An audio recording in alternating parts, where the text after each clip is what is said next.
Tenho 32 anos, trabalho em marketing digital e ganho mais em um mês do que meus pais ganhavam em 6 meses antes de se aposentarem. E, honestamente, essa informação será importante mais tarde, porque tem a ver com toda essa loucura que preciso tirar do meu sistema. Acho que devo começar do início, quando conheci Tyler, porque sem essa parte, nada disso faz sentido, embora eu honestamente desejasse poder apagar esses anos da minha vida completamente. Conheci Tyler quando tinha 23 anos. Eu trabalhava em um call center horrível e ainda morava na minha cidade natal, sabe? Uma daquelas cidades de médio porte onde todo mundo conhece todo mundo e nada interessante nunca acontece. Tyler era lindo, tipo, realmente lindo. O tipo de cara que você sabe que é má notícia, mas ainda se sente atraído por ele. E, no começo, ele parecia doce, atencioso, todas as coisas que alguém de 23 anos quer ouvir. Nós nos casamos cerca de um ano depois de nos conhecermos e as coisas estavam muito bem. Ou eu pensava assim, até que engravidei.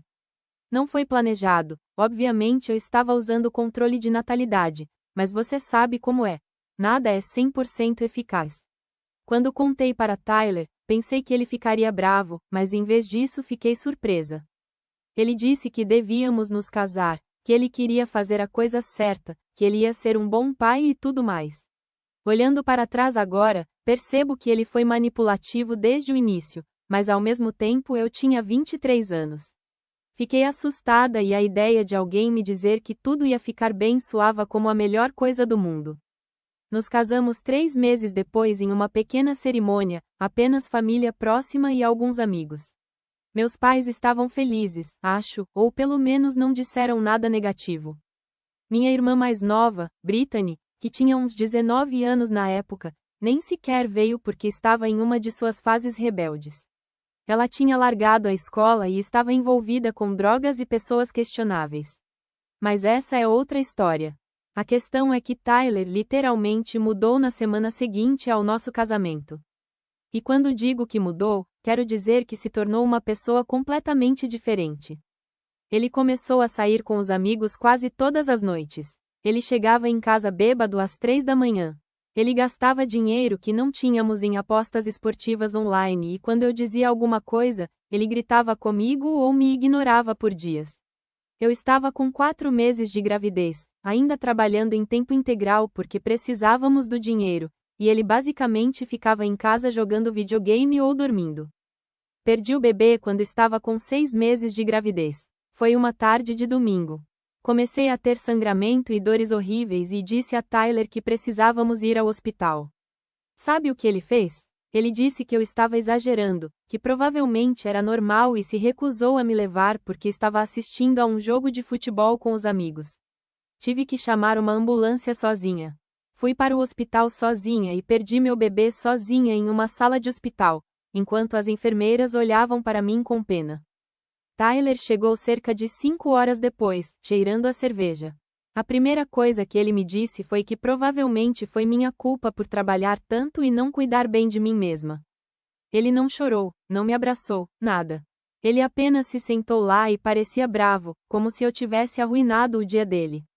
Algo dentro de mim se quebrou naquele dia, mas eu estava tão deprimida e em choque que não tinha forças para fazer nada a respeito.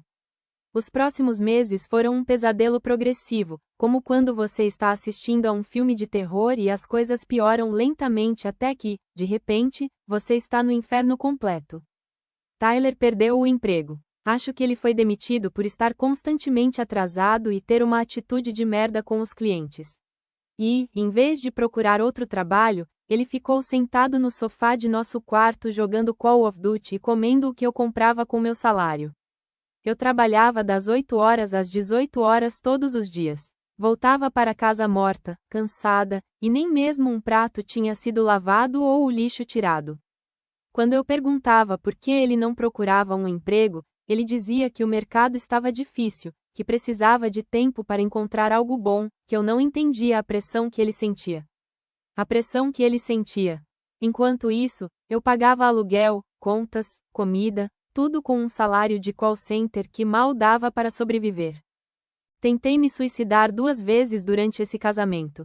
A primeira vez, Tomei um frasco de pílulas para dormir, mas Tyler me encontrou e me fez vomitar, não porque ele se importasse, mas porque não queria lidar com a polícia e as perguntas. Ele nunca me levou a um hospital. Nunca me perguntou por que eu fiz aquilo. Ele apenas gritou comigo dizendo que eu era egoísta e dramática. A segunda vez foi cerca de 3 meses depois. Tentei cortar meus pulsos no banheiro, mas me arrependi no meio do processo e liguei para o 192, 911, sozinha. Dessa vez, acabei no hospital. Fizeram uma avaliação psiquiátrica, tudo. E quando Tyler chegou lá, ele agiu como um marido perfeitamente preocupado na frente dos médicos e enfermeiros. No carro, voltando para casa, ele me disse que se eu nunca tentasse algo assim novamente, ele me mataria para me poupar do problema. Ele quis dizer. Olhei para o rosto dele e, pela primeira vez em meses, senti terror real. Não apenas tristeza ou desespero, mas medo real de que esse homem fosse me matar. Finalmente, criei coragem para pedir o divórcio. Estávamos casados há cerca de 2 anos naquela época. Eu tinha 25 anos e, uma noite, depois do trabalho, cheguei em casa e disse: Tyler, isso não está funcionando. Preciso que você vá embora, vamos nos divorciar. Pensei que talvez ele começasse a gritar como sempre fazia, mas em vez disso, ele apenas ficou parado por um momento. Olhou para mim com um olhar em seus olhos que nem consigo descrever, e então me socou no rosto com tanta força que caí no chão. Ele nunca tinha me batido antes. Tinha sido abusivo verbalmente e emocionalmente destrutivo, mas nunca fisicamente até aquele momento. Ele me agarrou pelo cabelo, me arrastou pela sala e passou as próximas 6 horas me espancando, gritando comigo, me dizendo que nunca me deixaria ir, que eu era sua esposa e tinha que obedecê-lo. Em algum momento, ele parou de me bater e foi para o quarto continuar jogando videogame como se nada tivesse acontecido. E eu apenas fiquei lá no chão da sala, incapaz de me mover de dor. Esperei até que ele adormecesse naquela noite. Acho que era cerca de 4 da manhã quando consegui me arrastar até a porta. Saí de casa descalça, com o rosto inchado e com sangue seco no nariz e na boca, e bati na porta da minha vizinha ao lado, uma senhora idosa chamada Dorothy. Ela abriu a porta, me viu e imediatamente começou a chorar. Ela chamou a polícia, me deixou usar seu telefone para ligar para meus pais e ficou comigo até os policiais chegarem. Tyler foi preso naquela madrugada. Levaram-no para fora da casa algemado enquanto todos os vizinhos assistiam. E eu acabei no hospital novamente, agora com 3 costelas quebradas, um braço deslocado e hematomas por toda parte. A polícia tirou fotos, o hospital documentou tudo, e Tyler acabou com uma ordem de restrição e aulas de controle de raiva obrigatórias como parte de um acordo judicial para evitar ir para a cadeia. O sistema de justiça é uma piada, basicamente, mas pelo menos não tive que vê-lo mais. O divórcio foi finalizado cerca de 6 meses depois. Meus pais me ajudaram com advogados. Mudei-me de volta com eles por um tempo para me recuperar física e mentalmente, e Tyler desapareceu completamente da minha vida. Ou eu pensava. Consegui um trabalho melhor em uma agência de marketing. Comecei terapia e, um ano depois, me ofereceram uma posição incrível em uma cidade a cerca de 8 horas de distância. Aceitei sem pensar 2 vezes. Fiz minhas malas e fui embora sem olhar para trás. Cortei todo o contato com Tyler. Bloqueei seu número, suas redes sociais, tudo. Os próximos 2 anos foram passados reconstruindo a minha vida do zero e eu consegui. Aos 28 anos, estava ganhando o triplo do que ganhava antes. Tinha meu próprio apartamento legal. Comecei a namorar um cara legal que me tratava bem e, pela primeira vez em anos, me senti em paz. É aqui que fica muito complicado. Porque você acreditaria que, depois de tudo isso, o pior teria passado. Mas não, minha própria família tinha algo muito pior planejado. Meus pais já estavam aposentados naquela época. Eles viviam da pensão do meu pai, que não era muito, e eu enviava dinheiro para eles todo mês para ajudar, cerca de $500, às vezes mais se precisassem de algo especial. Também ajudava minha irmã Brittany, que ainda morava com eles aos 25 anos. Ela trabalhava como garçonete em um restaurante e, honestamente, nunca realmente conseguiu colocar a vida em ordem. Depois de sair da escola e superar a fase das drogas, ela não era rica, mas eu estava bem de vida e me sentia bem em ajudar minha família, sabe? Afinal, eram meus pais e minha irmã. E embora Brittany e eu nunca fôssemos muito próximas, ela ainda era meu sangue. Um domingo, cerca de 2 anos e meio depois do meu divórcio, eu estava em uma videochamada com meus pais, como era nosso costume diário, onde eu perguntava como estavam e eles me contavam as notícias da vizinhança e tudo mais. Minha mãe parecia estranha, tipo nervosa, e meu pai tinha aquele olhar no rosto que ele fazia quando sabia que algo ia causar problemas, mas não queria ser quem ia dizer. Finalmente, minha mãe soltou a bomba. Ela disse: "Querida, temos que te contar algo e não queremos que você fique chateada, mas a Brittany está noiva." E eu fiquei tipo: "Oh, isso é ótimo. Estou tão feliz por ela. Quando é o casamento?" E houve um silêncio incômodo e horrível. E então minha mãe disse: "Bem, a questão é que ela está noiva do Tyler." Honestamente, pensei que tinha ouvido errado. Eu disse: "Desculpe, com quem?" E meu pai entrou na conversa e disse: "Com o Tyler, seu ex. Tyler nos reencontrou há alguns meses quando foi à loja de penhores." Senti como se água gelada tivesse sido jogada no meu rosto. Eu não conseguia processar o que estava ouvindo. Minha irmã mais nova, a mesma irmã que cresceu comigo, que me viu chegar em casa fisicamente e emocionalmente destruída, que sabia muito bem o que Tyler havia feito comigo, estava noiva do meu agressor. Perguntei se eles estavam brincando, se isso era algum tipo de piada doentia, mas minha mãe começou a ficar defensiva, dizendo que Tyler tinha mudado muito, que ele estava fazendo terapia, que ele tinha terminado suas aulas de controle de raiva e que a Brittany estava feliz com ele. Eu explodi. Comecei a gritar com eles na videochamada, dizendo que Tyler quase me matou, que ele me fez perder meu bebê por negligência, que ele me tornou sua escrava financeira e emocional, que eu tentei me matar 2 vezes por causa dele. Meu pai me interrompeu e disse: "Bem, Jéssica, Tyler nos contou sua versão da história e diz que você é muito dramática.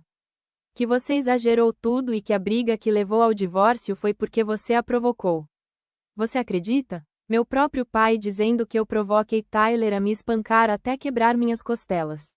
Minha mãe acrescentou que Tyler lhes dissera que eu era controladora, que o humilhava por não ter um emprego e que o aborto foi natural, não culpa dele por não me levar ao hospital. Eu disse a eles que tudo era mentira. Como eles poderiam acreditar nele em vez de mim, sua própria filha? E minha mãe apenas disse que tinha que ser justa e ouvir os dois lados da história. Terminei a videochamada na hora. Comecei a tremer de raiva e descrença e passei as 2 horas seguintes chorando no chão do meu quarto. Quando me acalmei um pouco, decidi que precisava mostrar a eles de uma vez por todas que Tyler era um monstro e que eu não estava exagerando nada. Marquei outra videochamada para o dia seguinte e, desta vez, preparei evidências. Tinha cópias dos relatórios médicos do hospital quando perdi o bebê, que claramente indicavam que eu cheguei sozinha e que havia estado sangrando por horas sem atendimento. Tinha as fotos que a polícia tirou na noite em que prenderam Tyler, mostrando meus ferimentos, meu rosto inchado, meu braço deslocado. Tinha a ordem de restrição, o acordo de controle de raiva, os documentos de divórcio onde Tyler tinha admitido abuso doméstico. Tinha mensagens de texto daquela época onde Tyler me chamava de inútil, me dizia que desejava que eu estivesse morta, me ameaçava de morte se eu o deixasse. Mostrei tudo isso na videochamada.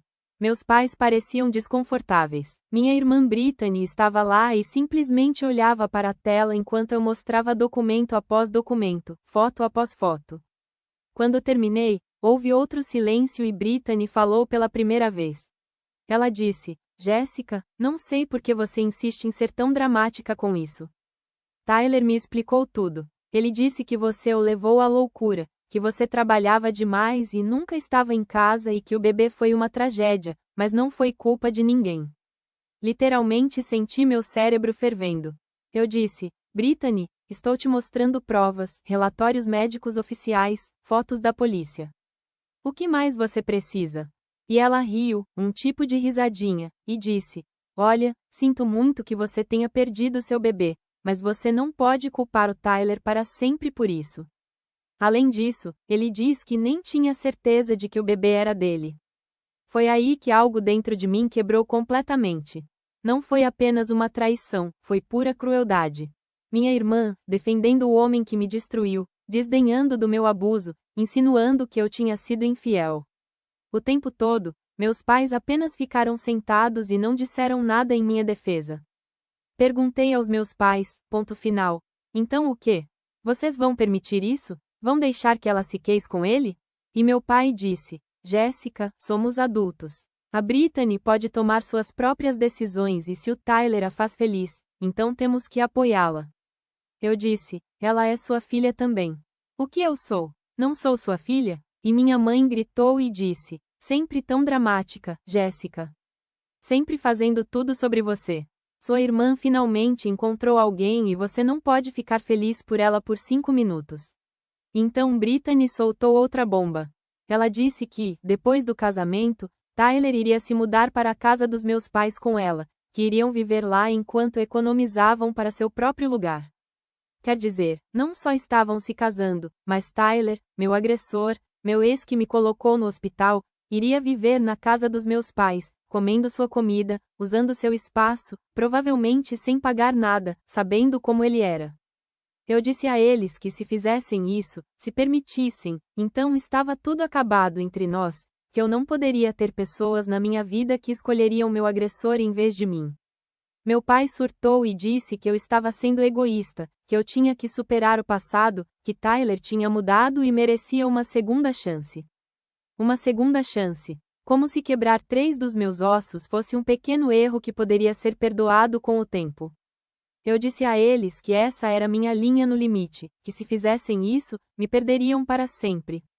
E minha mãe disse: bem, Jéssica, se você decide se afastar de sua família por causa disso, então essa é sua decisão, mas nós vamos apoiar a Brittany. Terminei a videochamada, bloqueei todos eles em tudo e cortei completamente o dinheiro que enviava para eles todo mês.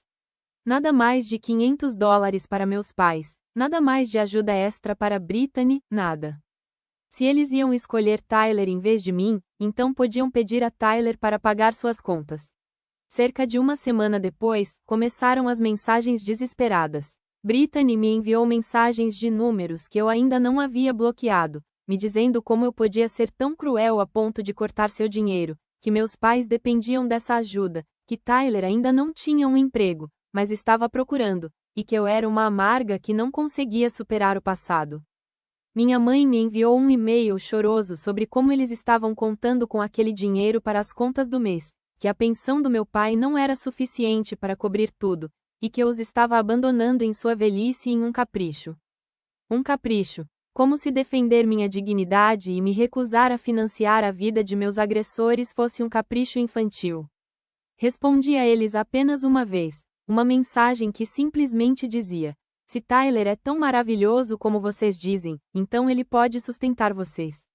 E então bloqueei aqueles números e aquele e-mail também. Cerca de 2 meses se passaram, 2 meses de uma paz maravilhosa, onde não ouvi falar deles e pude me concentrar na minha vida, meu trabalho, meu novo relacionamento, minha terapia. E então recebi um e-mail de minha tia, irmã do meu pai, dizendo que precisava falar comigo urgentemente sobre Brittany. Pensei que talvez alguém tivesse morrido ou algo sério tivesse acontecido, então liguei para ela. História completa no link da descrição ou parte final em 1 hora. Minha tia me disse que Brittany tinha pegado Tyler na cama com outra garota.